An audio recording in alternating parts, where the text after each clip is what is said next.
The story begins with a man named James Delaney. He walks alone into a deserted stretch of wilderness and buries a bag of illegally mined diamonds in the ground. When he finishes, he stands and stares silently at the small town in the distance.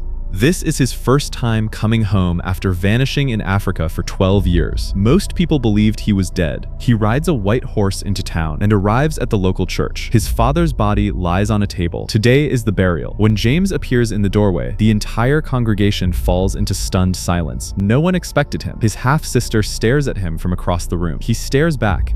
Throughout the funeral, James mutters strange words under his breath, almost like a quiet chant or prayer. His very presence unsettles everyone around him. After the ceremony, his brother-in-law stops him outside. James is visibly displeased by the poor state of everything. The arrangements are careless, the grave has not even been dug deep enough, and most of the people who showed up are his father's creditors and a handful of women from the local brothel. Before James can leave, his father's lawyer steps forward to speak with him privately. The brother-in-law tries to block the conversation, declaring that all dealings with James must go through him, but the lawyer manages to reach James outside and introduces himself properly. He explains that for years, James's father was the only person in the world who believed his son was still alive. Because of that belief, James is named the sole heir in the will. However, there is no money, not a single coin in cash. What James inherits is far more complicated and far more dangerous. It is a narrow strip of coastline called Nootka Sound, which his father seized by force 30 years earlier. With tensions rising sharply between Britain and America, Nootka Sound has become enormously valuable.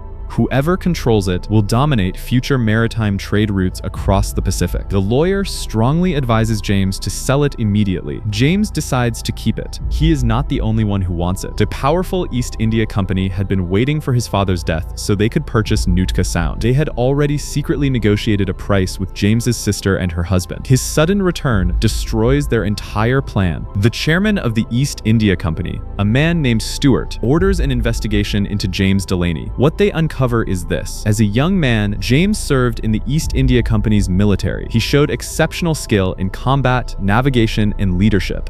But after a few years, a violent and dangerous side of him began to emerge. After killing several officers with his bare hands, he was tricked onto a slave ship bound for Africa. The ship later sank, and everyone assumed he had died with it. Disturbing rumors about what happened during those lost years in Africa have followed him ever since. James rides to his father's old shipping company, which has been abandoned for 8 years. The building has since been taken over and turned into a brothel, run by a woman named Helga. When James arrives and produces a key proving he is the rightful owner, Helga refuses to leave. She offers him money and company. He has no interest in either. When persuasion fails, she makes threats. James gives her 2 hours to clear out. Meanwhile, his sister Zila is writing him a letter at her husband's request, trying to persuade James to give up Nootka Sound. Selling it to the East India Company would make them all wealthy. James does not reply. After leaving the shipping building, an old man stops him on the street. He explains that 10 years ago, James's father paid him to raise and care for a child. He has not been paid in years and wants compensation. James gives him an address and promises to settle the debt by banker's draft. He shows no surprise at the news of the child, as if he already knew. James then brings the child's dog, a stray that now follows him, back to his father's estate. Inside, he stands before his father's portrait by the firelight. The elderly butler of the house appears, and the two men embrace after years apart. James tells him he trusts no one in this city. The butler is the only man he believes in. The butler reveals that James's father suffered terribly in his final days. He would scream James's name at the ocean or sit crying by the fireplace. James is not surprised. It is as though he had already felt his father calling to him across the sea. When Nootka Sound is mentioned, the butler urges him to let it go. He calls it a curse. James ignores the warning. That same night, 2 gravediggers quietly dig up his father's body under James's orders and bring it to a medical examiner. The examination confirms James's worst suspicion. His father was poisoned, a heavy dose administered over a short period of time. James pays the examiner and makes one thing absolutely clear. If the body is used for anything else, he will return and kill him. With no response from James, his brother-in-law grows impatient. He plans to use his rank as an army officer to apply pressure. His wife laughs at the idea and says James should have stayed where he belonged. in the jungle. James visits the old farmer, pays him generously in person, and asks to be taken to the boy. He shows no surprise at the child's existence. The boy's full identity remains unclear, but James clearly knows something the others do not. He is then invited to meet with the East India Company. He sits down with Stuart and his associates, who quickly get to the point. A church representative explains the strategic importance of Nootka Sound. The British Crown, the East India Company, and American interests all agree that whoever holds it will hold enormous power. But James already knows all of this. He even reveals that he knows about secret peace negotiations being planned between Britain and America in Ghent, and that Nootka Sound is central to those talks. The room goes quiet. This is classified information. No one understands how he could possibly know it. Stuart produces an envelope with an extremely generous offer for the land. James glances at it without opening it. He tells Stuart he learned all of the company's methods at their own military academy and knows exactly how ruthless they can be. He stands up, says goodbye, and walks out without another word. Stuart had hoped to handle this cleanly and peacefully. That is now impossible. He gives quiet orders. Deal with him. Back home, James receives a second letter from his sister. This one is different. She explains that the first letter was written while her husband watched over her shoulder. This one reflects her true feelings. She urges James to keep fighting and to keep their shared secret buried.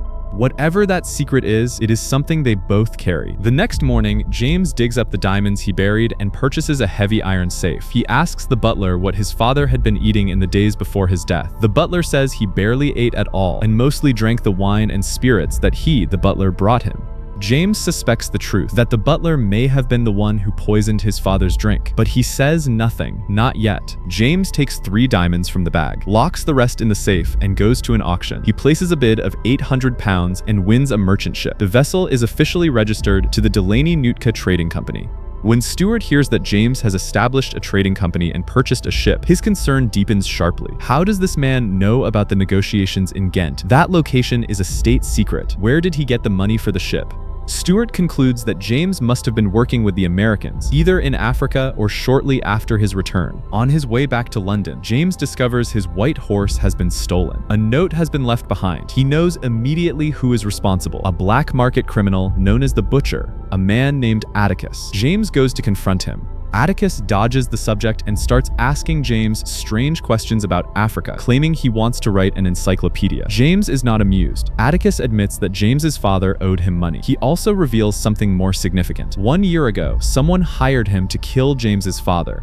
He turned the offer down. James quietly pulls out a knife. Atticus quickly adds that he does not know who made the offer. James pays him £15 for not killing his father and hires him on the spot as an informant and enforcer. Keep your ears open, he tells him. James attends the formal reading of his father's will. The room is full of creditors demanding repayment. His brother-in-law sits in the corner, hoping for a share. The lawyer announces that James's sister Zila is not mentioned in the will. Everything, including Nootka Sound, goes entirely to James. The brother-in-law explodes in rage and storms out, dragging his wife with him. The creditors begin shouting all at once. The lawyer explains that under the law, a son is not obligated to inherit his father's debt. Even so, James reaches into a black bag and announces that his father's total debt amounts to 2,157 shillings. He tells them to form a line. As the creditors line up, a woman steps forward from the back of the room. Her name is Lorna. She presents a marriage certificate and declares herself to be the widow of James's father, his third wife. The lawyer immediately takes her into a private office. Lorna is a stage performer who met the old man at the theater and fell in love with him. If her certificate proves to be authentic, she will have a legal claim to part of the inheritance, including a share of Nootka Sound. This would completely disrupt James's plans. Meanwhile, Atticus reports back. He has remembered where he had seen the man who offered to hire him to kill James's father. It was his own brother-in-law. Stuart, still without news of James's death, faces growing pressure from the East India Company's chairman. He is given a clear deadline. If James Delaney is not dead within 2 days, the paper on Stuart's desk will be a dismissal notice. That night, James senses someone following him. He turns around but sees no one. Then a young girl appears behind him from the shadows. Her name is Winter. She tells him she has been following him to save his life. She was upstairs in James's building when Helga had taken it over as a brothel. She warns him that Helga has been in contact with a silver-toothed assassin and has passed along information about James. Helga wants him dead so she can keep the building. Winter even knows where the assassin's ship is docked. The two row a small boat out to the vessel in the dark. James tells her to wait and boards the ship alone. The assassin is nowhere to be found. Only leftover food and fish remain. Finding nothing, James sets the ship on fire and rows back. When he returns, Winter has disappeared. The next day, James confronts Helga at the brothel and asks about Winter. Helga pretends not to know her. James pulls off her wig and gives his suspicion directly. "The girl is your daughter, isn't she?" At that time, mixed-race children were not accepted by society, and Helga has been hiding her. James makes it clear, cooperation is better than confrontation. Helga admits the assassin is Malay but claims she does not know his identity or where he is hiding now. Shortly after, James signs the official transfer papers for his ship. It is now legally his. Going down into the hold, he finds beads scattered across the floor, and deeper inside, iron chains used to restrain enslaved people. The ship had previously been used by the East India Company for slave transport. Memories flood back. James had once been tricked onto one of those ships. Unspeakable things had happened on that voyage. The ship sank and he was the only survivor. That is the root of his hatred for the East India Company, a hatred that is deep and personal. James visits a hospital to meet a doctor who is secretly a spy working for America. He delivers a coded phrase to identify himself. Following the doctor upstairs, James explains that he was sent by a contact named Colony, whom he met in Africa. He says he possesses something of enormous value to the United States and that the British want him killed because of it. He wants to meet the head of the American intelligence network in London, a man known as Carlbad. The doctor becomes immediately suspicious and claims James has given the wrong code. Back in the city, Stuart discovers the truth about Lorna. After verification, the lawyer confirms her marriage to James's father is legitimate. Stuart sees an opportunity. If James is dead, Lorna becomes the sole owner of Nootka Sound, and she could then be pressured into selling it. That night, the East India Company sends an assassin after James. James kills the man but suffers a severe stab wound to the abdomen. When he regains consciousness, James finds himself being treated by the American spy doctor, who admits he had men following James and witnessed the fight. He now knows about Nootka Sound. He demands to know what James truly intends to tell Carlbad. James refuses to answer. The doctor presses a knife slowly into his wound to force him to speak. James finally says he wants exclusive trading rights, though this may not be the full truth of what he seeks. Returning home, James has the butler reinforce every window and door with wooden planks. Despite his wound, he goes straight to the docks to meet Atticus, who has prepared weapons for him. Fighting through intense pain, he has himself taken to his lawyer's office in the middle of the night to draft a will. A copy is then sent to the East India Company, while another letter is delivered by the butler directly to the British Crown. The will contains a single devastating instruction. If James Delaney dies, all his property and lands, including Nootka Sound, will pass to the United States of America. With this move, James changes everything. The East India Company can no longer kill him. In fact, they are now forced to keep him alive. His strategy turns both the company and the crown into his unwilling protectors. His only remaining threat, he quietly notes, is the Americans. His only remaining threat, he quietly notes, is the Americans. The king's secretary meets with Stuart. Though they share the same goal, gaining Nootka Sound, there is tension between them. Stuart proposes setting aside their rivalry to deal with James together. The secretary refuses. He reveals that he has already received a letter from James, in which James offers to hand over Nootka Sound to the Crown in exchange for exclusive trading rights in Vancouver. Since trading rights are traditionally controlled by the East India Company, James is not taking anything from the Crown. He is cutting the company out entirely. Both sides realize they must work together to stop him. Since the will makes him untouchable through violence, they decide to go after Lorna instead. That evening, while Lorna performs at the theater, the king's secretary arranges for her to be delivered to a nobleman, the Duke of Richmond, under the false pretense of an admiring invitation. Afterward, James offers Lorna a diamond and tells her to go to Paris until everything settles. She refuses. James brings the matter to the butler and pieces it together. They knew she was not a prostitute and would refuse to go willingly. Now they have grounds to pursue her legally, and they will use this incident to have her imprisoned. True to his prediction, the royal army arrives the next day and arrests Lorna. She is thrown into a prison where women are being beaten and mistreated.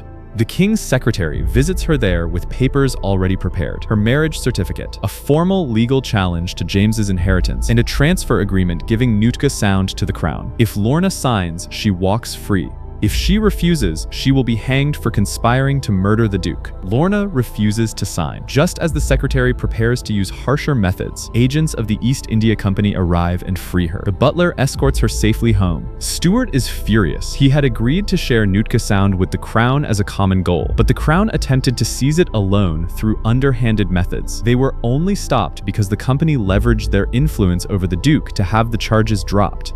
Stuart realizes who sent the anonymous tip about Lorna's arrest. It was James. He turned London itself into a marketplace, playing every faction against the others. James then receives intelligence from his informant inside the East India Company. The Crown has decided not to grant him exclusive trading rights, meaning they have no real intention of negotiating for Nootka Sound in good faith. If James wants to trade with the indigenous tribes there, gunpowder is the only commodity that matters. But during wartime, all gunpowder in the country is controlled by the Crown and the East India Company. James attends a chemistry demonstration and afterward approaches the chemist directly. He places a bag of gold on the table and hires him to secretly manufacture gunpowder. Back home, James speaks plainly with Lorna for the first time about what they are both involved in. Though she is terrified by everything that has happened, she refuses to leave. He agrees to let her become part of his organization. James takes the chemist to a small hidden location in the countryside. To make gunpowder, they will need saltpeter, a key ingredient. The chemist explains that with a supply of refined saltpeter, production could take as little as 4 weeks.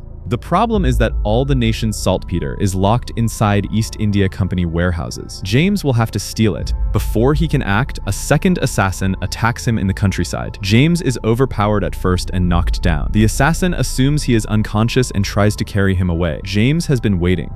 He strikes back and cripples the man, then straps him to a wooden frame and demands to know who sent him. The man says nothing. Returning home, James receives a letter from a countess, accompanied by an image of the American flag. He immediately suspects she is Carlbad, the head of American intelligence in London. The butler confirms that she is known in the city's highest social circles for using her beauty to gather information from powerful men. The letter invites James to a ball that evening, and he may bring a companion. James visits Helga's brothel, pays her to close it for the night, and arranges for one of her women to be stationed near the East India Company's warehouse. He then meets Atticus and outlines a plan for a robbery. He also purchases chemical compounds from the chemist to blast open locked doors. That evening, Lorna dresses and accompanies James to the ball. As they prepare to leave, one of Helga's girls discreetly approaches. James slips her a small pistol. They step into the carriage and go. At the grand ball, James spots his half-sister Zila and immediately senses something is wrong. Meeting privately outside, Zila tells him they were both invited through her husband, which means the Americans know their shared secret, whatever it may be. The American spy doctor appears and confirms that the earlier assassination attempt was ordered by the Americans. He presents a new offer. If James hands over Nootka Sound, Carlbad will not only pay him handsomely, but will also arrange for both James and Zila to disappear safely to a new life. At the same time, James's crew carries out the robbery. One of his men climbs the warehouse wall and lets the woman inside. She seduces the captain of the guards while Atticus and his men take down the others. The inner guards are blocked at the doors. Atticus places a chemical charge against the armory door, steps back, and blows it open. They move quickly, carry out the stolen refined saltpeter, and disappear into the night. Inside the ball, the Countess invites James into a magic trick, a wooden cabinet on stage. Once inside, they have a moment of true privacy. James tells her directly that he knows she is Carlbad. She admits it. He says he wants to meet the American ambassador in Paris. She says it is impossible. He will be killed before he gets there. The conversation ends without resolution. Leaving the ball, James runs into his drunk brother-in-law, who makes a foolish and public decision in front of a watching crowd. He challenges James Delaney to a duel at dawn. At first light, both men take small boats to the dueling ground. Lorna wades across the river, unable to stay away. With a lawyer, a doctor, and a master of ceremonies present, the rules are read aloud. The duel begins. James is shot in the chest. But when his brother-in-law raises his own pistol, nothing happens. It was never loaded. James looks at him calmly. Your second man works for the East India Company. He unloaded your pistol. Have a pleasant day. The duel is over. The brother-in-law is left standing in complete humiliation. Back home, the butler reports that soldiers and company agents are searching the entire city for the stolen saltpeter. All perpetrators have been declared subject to hanging. James tells everyone, if soldiers come, let them in. We have nothing to hide here. The gunpowder production begins in a hidden workshop in the countryside. James then gives the butler a quiet instruction. After he leaves, the butler is to deliver a certain letter to the king's secretary. He also tells Lorna to bring him his father's personal trunk of belongings. Outside, Winter appears again near the house. She tells Lorna that she does not believe James is the devil that people say he is. She does not want him to die. James rides toward the countryside and realizes he is being followed. He quietly doubles back. The spy who was tracking him is left crippled and left to die slowly. James cuts off the thumb of one of his own men who had been unreliable as a warning to the rest that betrayal will not be tolerated. Meanwhile, the American spy doctor approaches James again. He says the American front lines are desperately short of gunpowder. He has somehow learned the location of James's hidden workshop and demands a delivery within 8 days. James points out that a full production cycle takes at least a month. The doctor does not care. The chemist reveals there is one way to speed the process, adding chlorate to the mixture, but it is extremely dangerous. Once chlorate is added, the mixture must be stirred continuously, day and night, without a single break. One moment of carelessness and the entire workshop will explode. James visits the old farmer, who is deeply troubled by the sight of the boy working in such dangerous conditions, stirring the volatile mixture hour after hour. The workers take turns without rest, switching shifts the moment exhaustion sets in, always aware that a single mistake could kill them all. After James fails to come home for 2 days, Lorna grows worried. The butler explains that they argued about James's mother, and it has driven him to stay away. Lorna goes to visit Zila, hoping she will have news, but when she arrives, she sees that Zila's face is covered in bruises. When Lorna brings him his father's trunk, James opens it and finds mostly personal letters, messages written to him by his father, and letters his mother had written. He burns every one of them without reading a single word. He tells Lorna he is only searching for legal agreements concerning Nootka Sound. Everything else is meaningless to him. He reveals something painful. His mother was bought by his father at the same time as the land. Later, out of shame and cruelty, she was forcibly committed to an asylum. It is one of his deepest wounds. The butler decides to finally tell him the full truth about his mother. When James was a small child, his mother once tried to kill him. She carried him to the river and held him underwater. His father pulled her away. She screamed and clawed and fought. His father had no choice but to have her committed. "She wanted you dead, James," the butler says quietly. Those words cut him like a blade. Under constant pressure, the chemist finds a way forward, and the first batch of gunpowder is finally completed. To transport it safely through the city, James disguises the containers as coffins and pastes disease warnings on the outside. His men wear protective masks and pose as a medical crew transporting victims of a cholera outbreak. They need to pass a security checkpoint at midnight to reach the delivery point. At the checkpoint, the captain is suspicious and prepares to open one of the coffins. James signals his men quietly.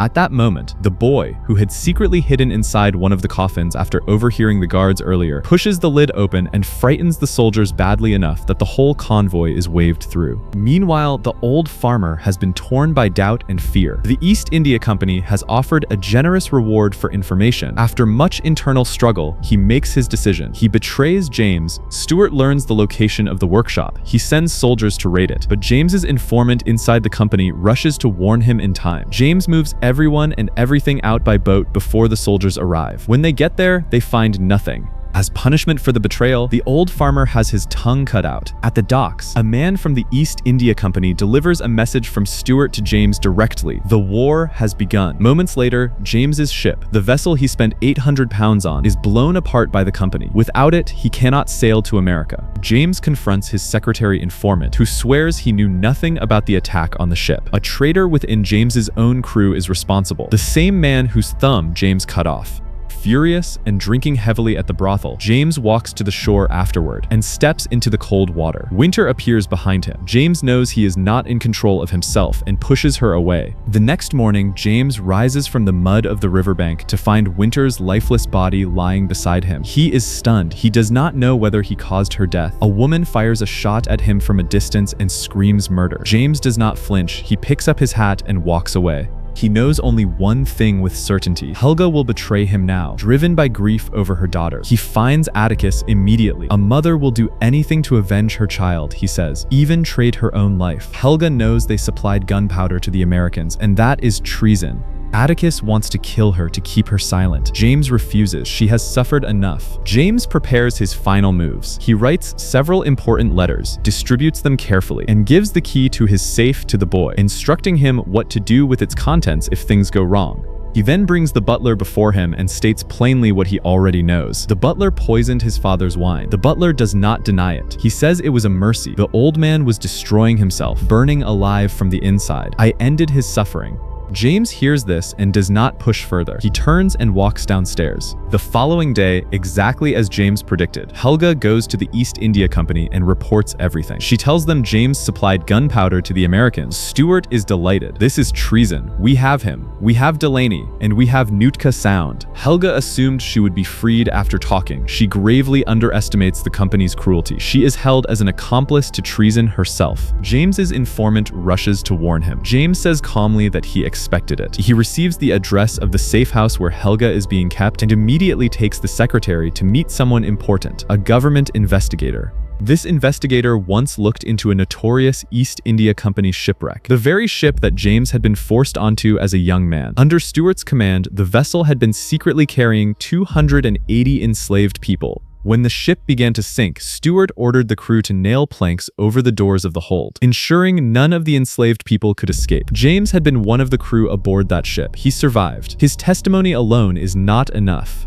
But if the company's own secretary provides a formal sworn statement, it becomes something far harder to dismiss. Though frightened, the secretary agrees to write the statement and hand it to the investigator. Meanwhile, soldiers begin moving to arrest James. He instructs the secretary to pack immediately and find the rest of the crew. Tell Atticus where Helga is being held. Write your testimony. He will keep you and the boy safe. When the ship is ready, I will come for you. Moments after the secretary leaves, soldiers arrive. James Delaney, you are charged with treason. Elsewhere, Lorna has found a child who was close to Winter and witnessed her murder. The killer was not James, it was the East India Company. Lorna rushes home only to find James already taken. Under interrogation in the Tower of London, James is asked to name the locations and identities of American spies. He agrees to talk, but only if he is allowed to meet Stuart privately. They refuse and resort to torture. Hours pass. James says nothing. The investigator visits Stuart and informs him he has a witness prepared to accuse him of illegal slave trading. Stuart dismisses this, pointing out that James is already locked up and charged with treason. No, the investigator says, I have another witness. Eventually, the king agrees to Stuart's demand to meet James in prison. Stuart arrives to find James sitting calmly, writing by hand. James hands him a letter outlining his demands.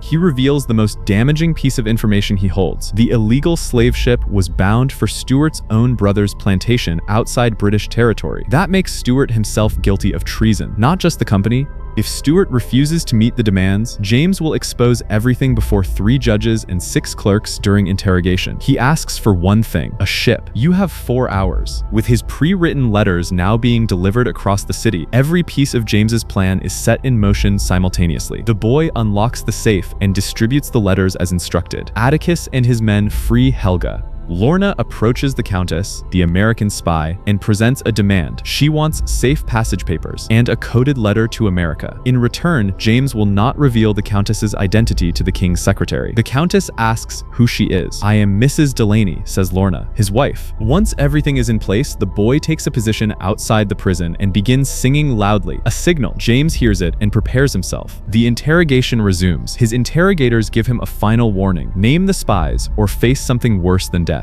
James looks at them calmly. I promised to tell, did I? Perhaps I was joking.